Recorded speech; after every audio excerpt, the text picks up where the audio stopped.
दुनिया में भेजे हुए व्यक्ति से परमात्मा को एक ही उम्मीद होती है कि ये गया। आपके पॉडकास्ट के माध्यम से मैं लोगों को कहूँ कि हनुमान चालीसा सुनना चाहिए, लेकिन तुलसीदास जी कहते हैं जो यह है आप पूरा नहीं कर पाएंगे, कहीं ना कहीं छूट जाएगी, उसकी स्पीड भी है। गाइए राम। तुलसीदास जी जब रामचरितमानस को विराम देते हैं, घूम के कहाँ जाए, वहीं आए। आप तो तन बिठाओ, स्नान करो, भगवान के सामने बैठो, बस जो अष्ट सिद्धियां अणिमा महिमा गरिमा लघुमा ईशित्व विशित्व प्राप्य प्रकाम में कच्छप रिधि शंख निधि जो 9 निधियां हैं, हनुमान जी पर तो ये सब कुछ है। वो जब जो चाहते हैं उतना रूप बना लेते, भयंकर रूप। अगर भगवान महादेव माना जाए श्री हनुमान जी को, तो सेवक स्वामी सखा सिय पी के हित निरुपति सब विधि तुलसी के, वो उनके गुरु है। जय सिया राम महाराज जी। जय सिया राम, जय सिया राम। महाराज जी, आपके बारे में बहुत कुछ सुना है, खासकर हनुमान चालीसा को एक अलग ही धुन और संगीत के साथ गाया है, जिसे सुनने के बाद हनुमान चालीसा की एक एक शब्द हमें भक्ति करने के लिए प्रेरित करती है और ये आभास भी दिलाती है कि अभी भी कोई है जो हमें कष्ट और विपत्ति से उबारने के लिए तैयार है।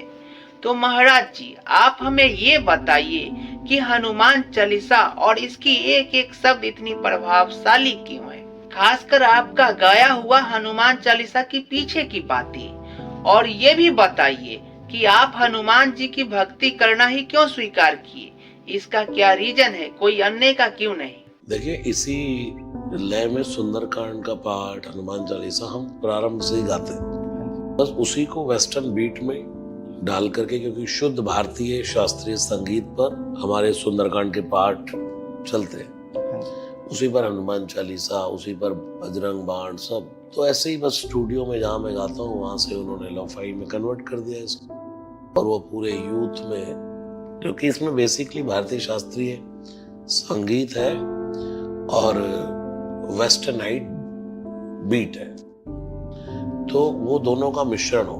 युवाओं को एक वेस्टर्न टाइप भी चाहिए और जो हृदय की मांग है अंदर की, वो शास्त्रीय संगीत है भारतीय, दोनों का मिश्रण हुआ और ये सबके दिलों तक पहुंचा। लेकिन इसमें मेरा सौभाग्य है कि लोगों को ये अच्छा लगा और श्री हनुमान जी ने ये सब मेरी वाणी के द्वारा करवाया।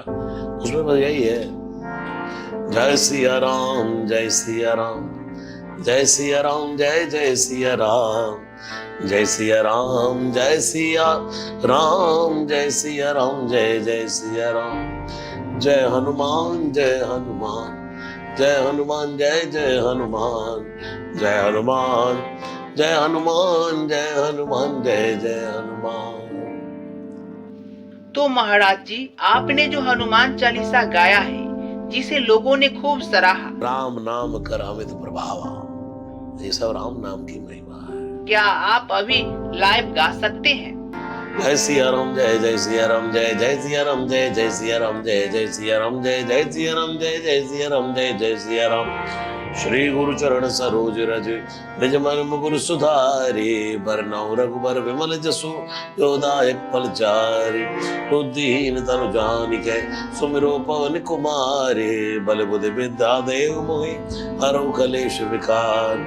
जय हनुमान ज्ञान गुण सागर, जय कपीश तिहुँ लोक उजागर। राम दूत तुलित बल धामा, अंजनी पुत्र पवन सुत नामा। महावीर विक्रम बजरंगी, कुमति निवार सुमति के संगी। कंचन बरन विराज सुवेसा, कानन कुंडल भूषित केसा। हाथ वज्र और ध्वजा विराजय, कांधे मूजित नेऊ साजय। शंकर सुवन केसरी, नंदन तेज प्रताप महाजगबंदन। विद्यावान गुणीयति चातुर, राम काज करिबे को आतुर। प्रभु चरित सुनिबे को रसिया, राम लखन सीता मन बसिया। सूक्ष्म रूप धरि सियहि दिखावा, विकट रूप धरि लंक जरावा। भीम रूप धरि असुर संहारे, रामचंद्र के काज सवारे। लाए सजीवन लखन जियाए, श्री रघुवीर हर्षि शिवर लाए। रघुपति कीन्ही बहुत बढ़ाए, तुम मम प्रियवर तई संभाए। दस बदन तुम रोयश गावै, अस कैसे बद कंठ लगावै। सनकादिक ब्रह्मादि मुनीसा, नार सार सहित यही जा यम कुबेर दिगपाल जहाँ ते कवि कोविद कही सके कहाँ ते तुम उपकार सुग्रीव कीना राम मिलाए राजपय दीना तुमरो मंत्र विभीषण माना लंकेश्वर भय सब जग जाना जो सहत जो जन पर भानु लील्यो ताहि मधुर फल जानु प्रभु मुद्रिका मेल मुख माही जल दिलांग गए चिरज नाई दुर्गम काज जगत के जेते सुगम अनुग्रह तुम रे थे राम दुआरे तुम रखवारे होत न आज्ञा बिन पैसारे सब सुगल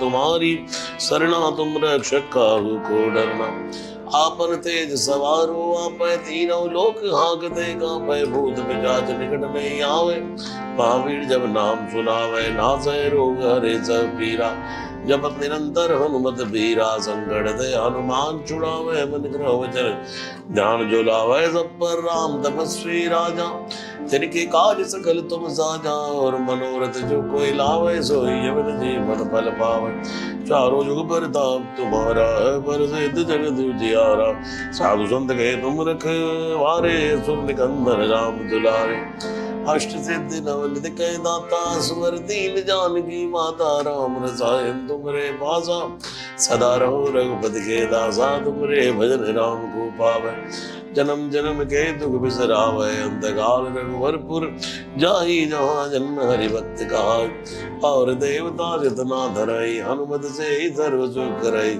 संकट कटे मिटे सब पीरा जो सुमिरे हनुमत बल बीरा जय जय जय हनुमान गोसाई कृपा करो गुरुदेव की नाई जो शत बार पाठ कर कोई छोटे बंदी महासुख होई जो ये बड़ हनुमान चालीसा होए सिद्ध साखी गौरी सा तुलसीदास सदा चिरा की जय नाथ हृदय मां डेरा पवन तनय संकट हरण मंगल मूर्ति रूप राम लखन सीता सहित हृदय बसो सुरभूप जय सिया राम जय सिया राम जय सिया राम जय जय सिया राम जय हनुमान जय हनुमान जय हनुमान जय जय हनुमान।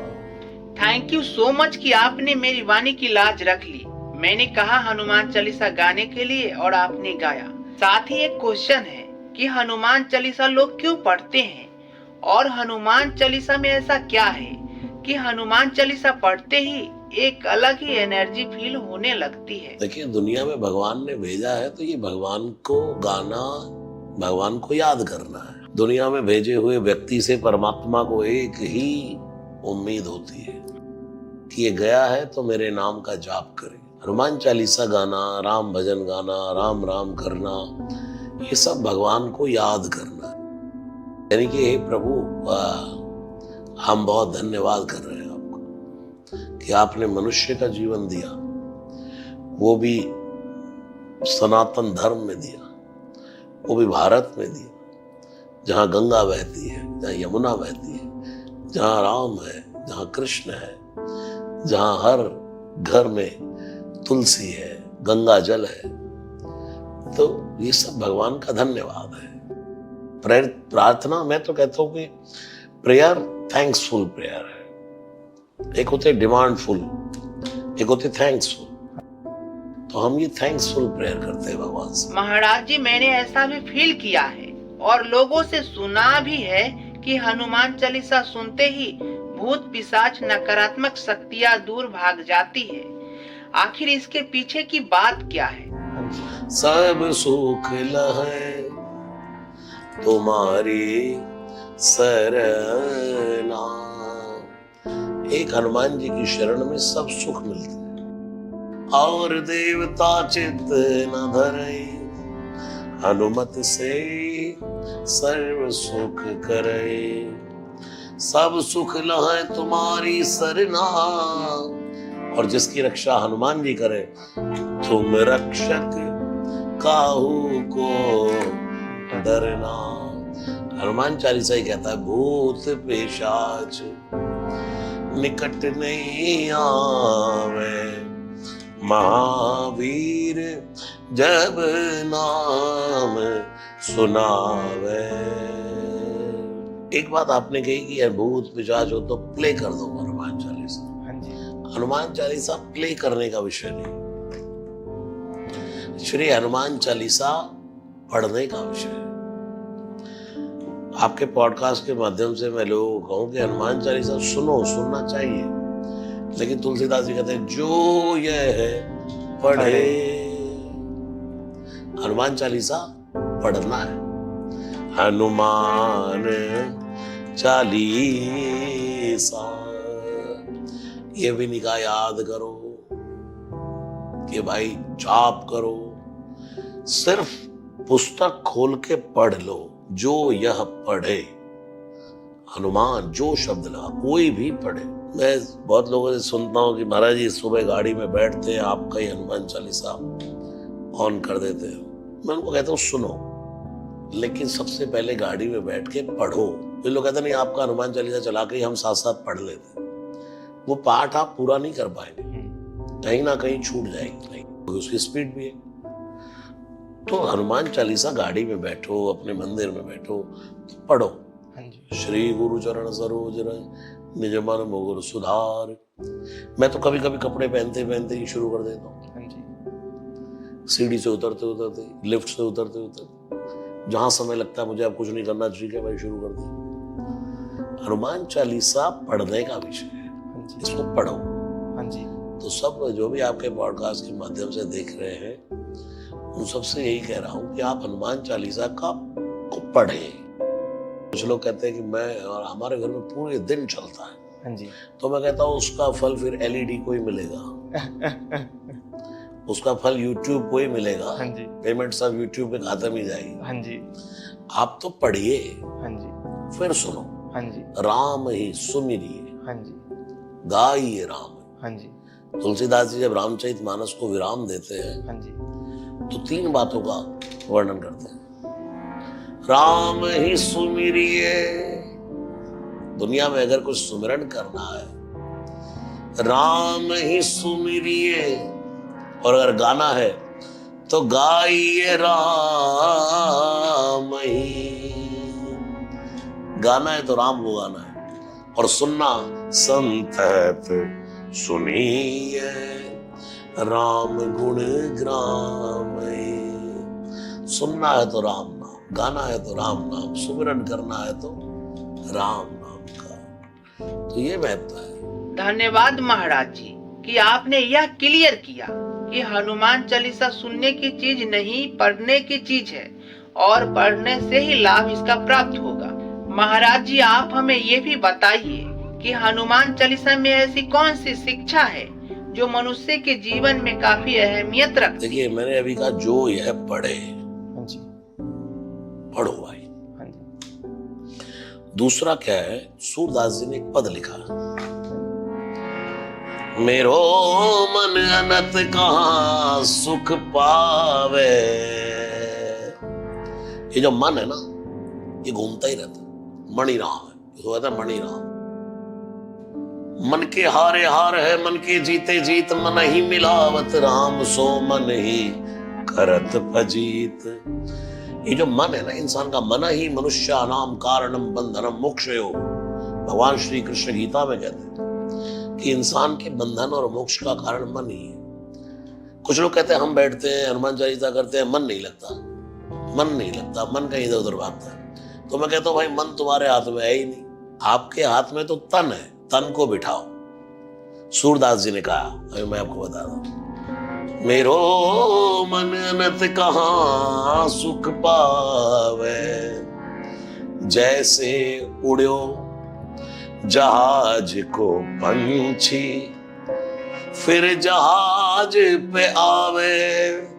एक समुद्र में जहाज जा रहा, उस पे एक पक्षी बैठा, वो सोचता है यार ये बड़ा धीरे धीरे धीरे धीरे जहाज चल रहा है, पता नहीं कब टापू पे पहुंचेगा, तो इससे बढ़िया तुझे पंख मिले, तू ही उड़ के चला जा। वो उड़ के फड़ फड़ फड़ फड़ फड़ फड़ चलना शुरू करता है, लेकिन कितना विशाल समुद्र होता है, वो थक जाता है। फिर वो सोचता है अब पंख अगर रुक गए तो समुद्र में जाऊंगा, तो अब एक ही ठौर है, दोबारा उस जहाज पर ही जाकर बैठ जाओ। ऐसे मन है, हम बैठते तो उड़ जाता है, लेकिन उड़ते उड़ते आपने तन बिठाया हुआ है, घूम के कहाँ जाएगा, वहीं आया, वहीं आए। आप तो तन बिठाओ, स्नान करो, भगवान के सामने बैठो, या जहां आपको बैठना है बैठो और बस शुरू कर दो हाँ जी, तन से। मन हमारे हाथ में नहीं। हाँ जी, जो वस्तु हमारे हाथ में नहीं है उसका हम क्या कर सकते हैं? जो हमारे हाथ में है तन, उसको बिठाओ। हाँ जी, फिर मन कहीं भी डोलेगा, दौड़ करके आएगा वहीं। तन पे। कब तक नहीं आएगा? कभी तो आएगा भाई। हाँ जी, कहते हैं लौट के बुद्धू घर को आए, आना ही पड़ेगा। हनुमान जी को कई सारी शक्तियां प्राप्त है, इसके बारे में भी कुछ बताइए। ये हनुमान जी सुंदरकांड में और पूरे रामचरितमानस में कई बार बड़े बने, कई बार छोटे बने। हाँ जी, इसका अर्थ ये है कि हनुमान जी का एक स्वरूप अपना है कि मेरा ये लेंथ। उसके बाद उनके पास जो अष्ट सिद्धियां, अणिमा, महिमा, गरिमा, लघुमा, ईशित्व, विशित्व, प्राक्य, प्रकाम्य, कच्छप रिधि, शंख रिधि, जो 9 निधियां हैं, इन अष्ट सिद्धियों से हनुमान जी जब चाहते हैं कपि बड़लाग आकाश, जब रावण की लंका को धू धू धू धू करके जलाना है तो एक पांव तो धरती पर है लेकिन एक कपि बड़लाग आकाश, ऐसा लग रहा है जैसे कोई धरती से आकाश तक खंभ खड़ा हो गया, विशाल था। तो देखो, और उसके बाद लंका में प्रवेश करना तो मसक समान रूप कपिधैर्य। तुलसीदास जी कहते हैं मसक समान रूप कपिधैर्य, लंकई चले हो सुनेर नरहरि। और सीता जी के सामने यही किया, सूक्ष्म रूप धरी सियहि दिखावा, और जरूरत पड़ी तो विकट रूप धरी लंक जरावा। भीम रूप धरि असुर संहारे। लेकिन ये बड़ा छोटा होटा ये सब करना, इसके पीछे मोटिवेशन एक ही है, राम चंद्र के काज सवारे। जैसे हर भगवान किसी किसी व्यक्ति को एक ऐसी पावर देकर भेजता है कि उसका शांति भरा स्वरूप अलग होता है, लेकिन वो बिगड़ जाए तो भयंकर बिगड़ जाता। और जब वो अपने परफॉर्मेंस में होता है तो कुछ और होता है, किसी से मिलता है तो कुछ और होता है। एक व्यक्ति के कई रूप जब जिसकी जैसी जरूरत पड़ती है वो निकालता है। जैसे हनुमान जी शेर की गर्जना करते हैं, सिंह नाद करि बार ही बार, नरसिंह प्रकट हो जाते हैं। जो लोग एक्टिंग करते हैं, एक्टर्स होते हैं, उनके कई चेहरे होते हैं। ऐसे ही मैं आपसे बात कर रहा हूं तो उस समय कई चेहरे हैं। कौन सा वर्ड किस तरीके से पेश करना है, इसका एक अपना मोटिव है, एक लक्ष्य होता है, एक कृपा होती है भगवान की। ये सब परमात्मा की कृपा से होता है। और हनुमान जी पर तो ये सब कुछ है। वो जब जो चाहते हैं उतना रूप बना लेते, भयंकर रूप बना लेते, छुप के बैठ जाते, ब्राह्मण बन जाते, बंदर बन जाते। ये हनुमान जी की क्वालिटी। एक तो गाना ना, एक चेहरे पे कई चेहरे लगा लेते हैं लोग, वो गलत है। गिरगिट की तरह रंग बदलना, ये परफॉर्म की बात कर रहा हूं कि भाई मैं आपके सामने जब आया, मैंने आपको प्रणाम किया, आपने मुझे प्रणाम किया, हम बैठ गए। अब मैं आपसे बातें कर रहा हूं तो कई तरह के एक्सप्रेशंस थे। अगर मैं कहूं कि हनुमान जी कनक भूधर आकार शरीर आसवर भयंकर अति बलबीरा, तो उसको कहने के लिए मुझे बताना पड़ेगा। वो अलग वे है। अब ऐसा नहीं वो जो आप एक चेहरे पे कई चेहरे लगा, वो गलत है। व्यक्ति को जैसा है एज इट इज ऐसा होना चाहिए। कई सारे लोग यह कंपेयर करते रहते हैं कहीं न कहीं कि राम जी हनुमान जी इतने पावरफुल नहीं है। हालांकि हनुमान जी राम जी के सेवक हैं। तो महाराज जी ये क्लियर कीजिए कि इस बात में कितनी सच्चाई है। देखिए, कंपेयर करना बड़ा गलत है। राम कौन है? राम ब्रह्म परमार्थ रूपा, राम सच्चिदानंद दिनेशा। हाँ जी, विभीषण ने बताया राम कौन है। तात राम नहीं नर भूपाला, भुवनेश्वर कालो कर काला, ब्रह्म अनामय अज भगवंता, व्यापक अजित अनादि अनंता, गौदुज देन देव हितकारी, कृपा सिंधु मानुष तंधारी, जन रंजन भंजन खुलवाता। ये कौन कहता है कि भाई राम जी में ये ताकत नहीं थी जो हनुमान जी में थी? ये सब किन लोगों ने ये स्टार्ट किया? देखो राम जी कौन है? अतुलित बल अतुलित प्रभुताई ताई, मैं मति मंद जान नहीं पाई। जब भगवान ने जयंत को एक अंधा बना दिया तो उसने आकर कहा अतुलित बल अतुलित प्रभुताई, मैं मूर्ख मति जान नहीं पाई। हनुमान जी कौन है? राम दूत अतुलित बल धामा। अगर राम हनुमान जी अतुलित बल के धाम है तो वो पावर तो वहीं से प्राप्त हो रही है, भगवान श्री राम से ही। अगर भगवान महादेव माना जाए श्री हनुमान जी को तो सेवक स्वामी सखा सियपी के हित निरुपद सब विधि तुर सीखे, वो उनके गुरु हैं।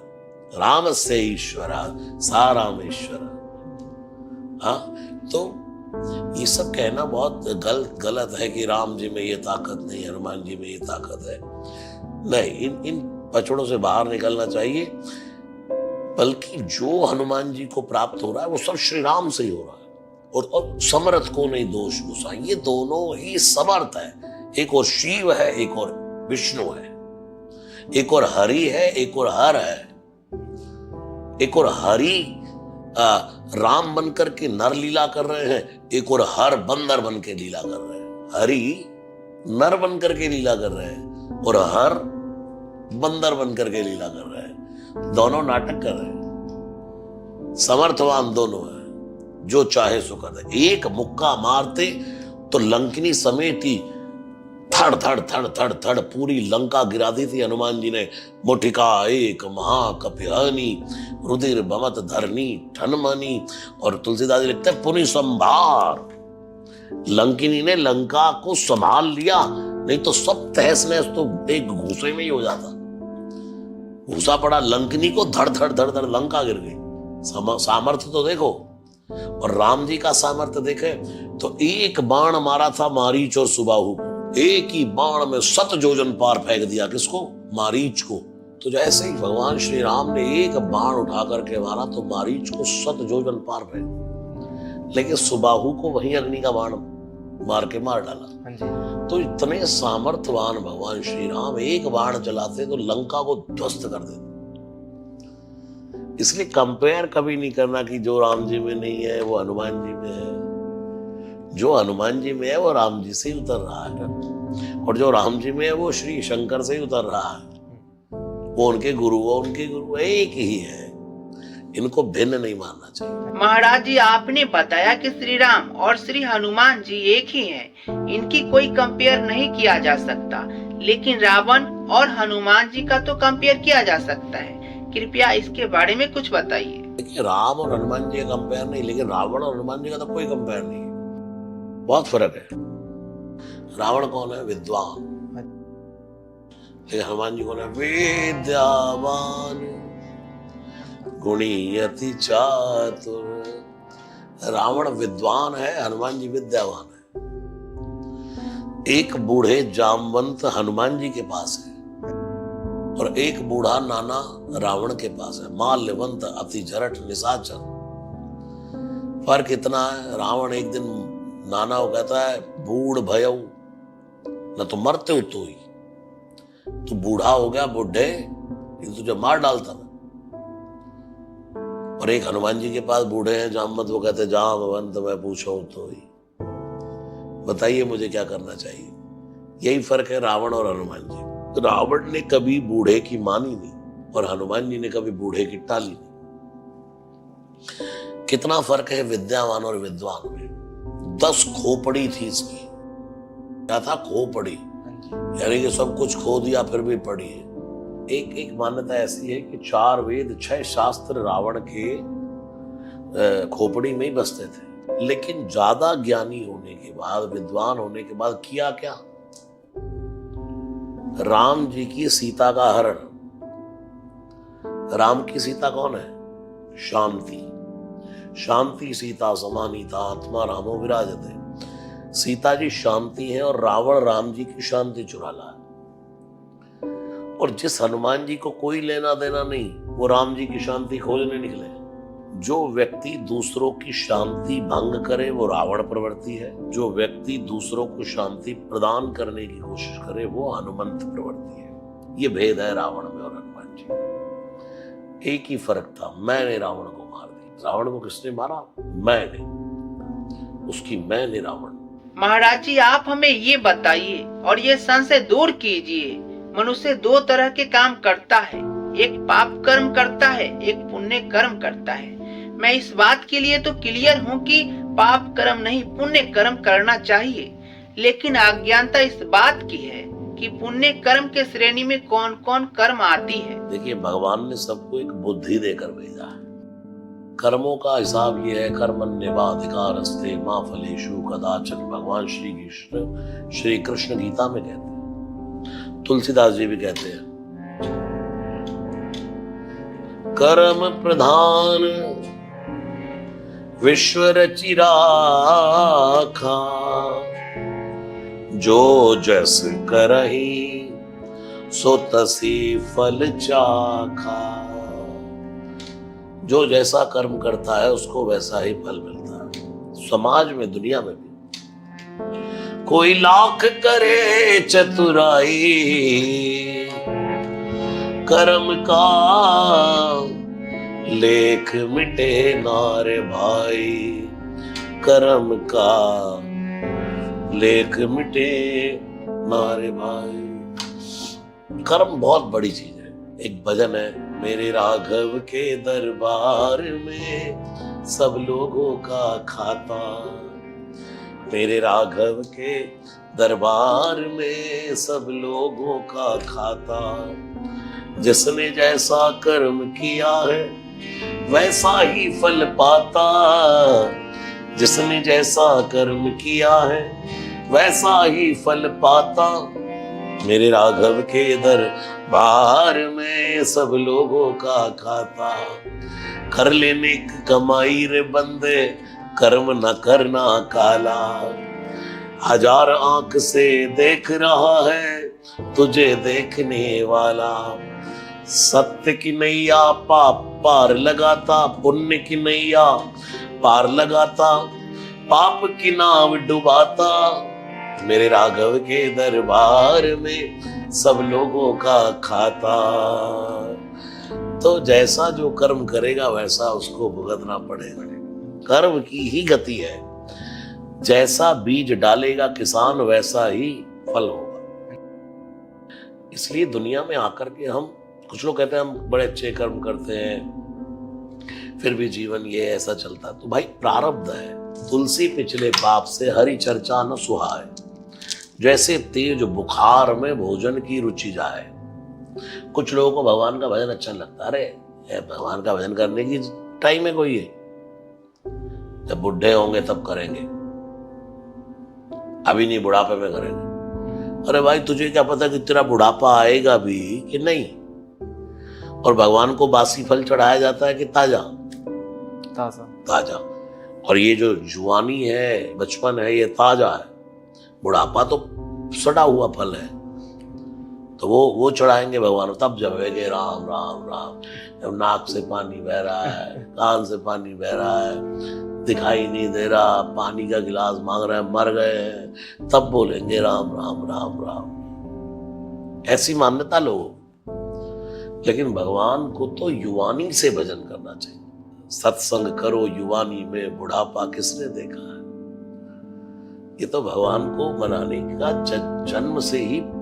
अच्छा देखो, जिन लोगों के जीवन में प्रारंभ से ही परमात्मा का विश्वास पैदा हो जाता है, वो बड़ी बड़ी कठिनाइयों में भी डोलते नहीं। कहीं ना कहीं उनका जीवन बिल्कुल आनंद से चलता रहता है। और जो नास्तिक लोग हैं ना, वो कभी आपको नॉनवेज खाते मिल जाएंगे, शराब पीते मिल जाएंगे, सिगरेट पीते मिल जाएंगे, सब ऐश मारते मिल जाएंगे, लेकिन अंदर से अस्त पस्त रहते हैं, टेंशन युक्त रहते हैं। भगवान का भजन करने वाला व्यक्ति सादगी में जिंदगी और सादगी श्रृंगार बन गई, हाँ जी, आईनों की हार हो गई। जिसके पास सादगी है, वो सादगी ही उसका श्रृंगार होती है। महाराज जी, हमें कृपया कर बताइए कि हर मनुष्य सक्सेस पाने के लिए, अपने आप को हैप्पीनेस रखने के लिए कई क्रिया करते हैं, लेकिन आखिर परफेक्ट तरीका क्या है? और इस संदर्भ में हनुमान चालीसा का क्या इंडिकेट है, इसके बारे में भी कुछ बताइए। 3 बातें हैं जीवन में। सबसे पहला पुरुषार्थ, व्यक्ति को एफर्ट करना चाहिए। हाँ जी, ये नहीं पढ़े ही है, कुछ करना ही नहीं है। स्वामी विवेकानंद जी ने कहा, उत्तिष्ठ जाग्रत प्राप्य वरान निबोधिता। उठो, जागो, थको मत। कब तक? जब तक तुम्हें तुम्हारा लक्ष्य प्राप्त ना हो जाए। श्री हनुमान जी से सीखना है सबसे पहला पुरुषार्थ। किसी काम को करते तो जुट करके, लंका का भ्रमण तो देखो हनुमान जी का, लय लीनता तो देखो। फिर उसके बाद इतना ही नहीं, पुरुषार्थ हो गया तो फिर दूसरा है पुकार। जब समय मिलता है, राम राम राम बस दे। मेरे युवान भाइयों को एफर्ट करना चाहिए, लेकिन जब समय मिले पुकार करना चाहिए। एफर्ट देन प्रेयर, भगवान का स्मरण। अच्छा, 2 चीजें हो गई, एफर्ट हो गया, प्रेयर हो गई। तीसरा है प्रतीक्षा, पेशेंस। हम लोग अपने काम को झोंक देते हैं, पुरुषार्थ कर देते हैं, उसके बाद भगवान की प्रार्थना भी कर ली, लेकिन पेशेंस नहीं रख पाते। फल आने का, रही मन चुप बैठे रहो, देख दिनन के फेर। जब अच्छे दिन आएंगे तो बनत ना लगी है देर। कभी कभी पुरुषार्थ कर लो, पुकार कर लो, काम नहीं बन रहा, चलो आज इस भगवान को छोड़ो, वहां चले जाओ, वहां चले जाओ, ये करो वो करो, नहीं। फिर उसके बाद पेशेंस रखो। एक किसान बीज बोता है तो उसकी कब फसल होती है, कितना पेशेंस है। हम क्लास में जाते हैं, मार्च में एडमिशन मिलता है, नेक्स्ट मार्च तक हमें परीक्षाएं देनी होती है, फिर उसमें उत्तीर्ण होते हैं। वहां भी 1 साल का पेशेंस होता है। अपनी जिंदगी में व्यक्ति स्कूल में 2, 2.5, 3 साल की उम्र से चला जाता है, पढ़ता ही रहता है 20-25 साल तक। फिर उसको पढ़ाई करने के बाद फिर आगे कुछ करना होता है। पेशेंस, बस युवाओं के पास पेशेंस नहीं, उन्हें बस इंस्टेंट चाहिए, हाँ जी, तुरंत हो जाए, और होता है। हाँ जी, जब कोई मेहनत करता है, जिस व्यक्ति ने दुनिया में मेहनत की है, उसको उसका फल प्राप्त होगा ही। जिस व्यक्ति ने जिस भी कार्य को समय दिया है, उसका फल एक ना एक दिन उसको मिलता ही है।